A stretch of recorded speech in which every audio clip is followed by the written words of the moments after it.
Toshkentliklar 59 yil avval qiyomat qoyim boshlamoqda deb o'ylashgan. Bunga birinchi sabab albatta zilzila. New York Times 66-yil, 19-yil tarqatgan bitta xabari bor. Unda Toshkentda 83 kun ichida 600 ta zilzila bo'lgani haqida yozilgan. Bu kuniga kamida 7 marta yer qimirlab turgan degani. 66-yil may oyida Moskvadan kelgan bir muxbir Sharof Rashidov bilan gaplashib o'tirsa, O'zbekiston rahbari o'zining gapini faqat bir marta yer qimirlayotgan shekilli deb to'xtatgan ekan. Keyin o'sha muxbir Toshkentliklar eng kuchli zilzilani ham sezadigan bo'lib qolishibdi. Bali bilan aniq aytib berishyapti deb yozgan.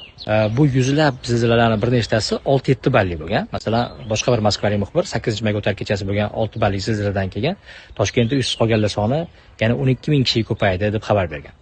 24-may kuni ham yana bitta kuchli zilzila bo'lgan. O'sha zilzilaga guvoh bo'lgan moskvalik jurnalist hayotimda 5 sekund hech qachon bunchalik uzoq davom etmagandi deb yozgan. Shunaqa qilib zilzila Toshkentliklar qiyomat boshlamoqda deb o'ylashiga birinchi sabab.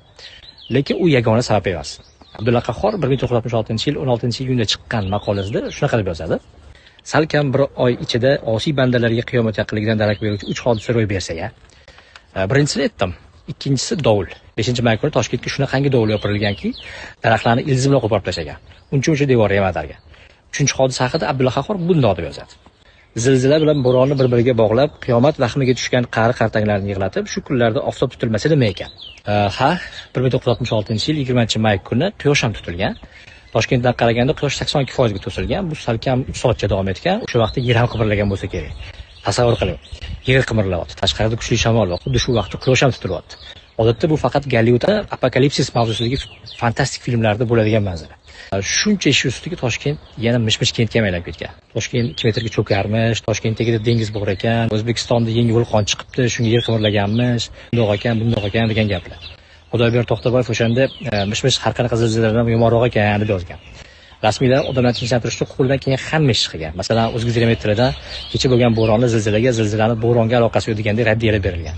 Lekin kuniga kamida 2-3 mahal yer qimirlab tursa, har qanaqangi raddiya ham bir pul. Eng kuchli propaganda ham yordam bera olmaydi. Odamlar o'z-o'zidan vahimaga tushadi, vasvasaga tushadi. Xususan qiyomat boshlamoqda deb o'ylashi ham tabiiy. Menimcha hatto hozir ham shunaqa fikrga borgan bo'larman-da. Qizig'i Toshkent 1966-yili shu zilzilagacha ham butun dunyoga tanilib bo'lgandir. O'sha New York Times ham o'shanda yer qimirlashigacha ham Toshkentni rasm yozgan. Lekin endi bu boshqa bir video mavzusi.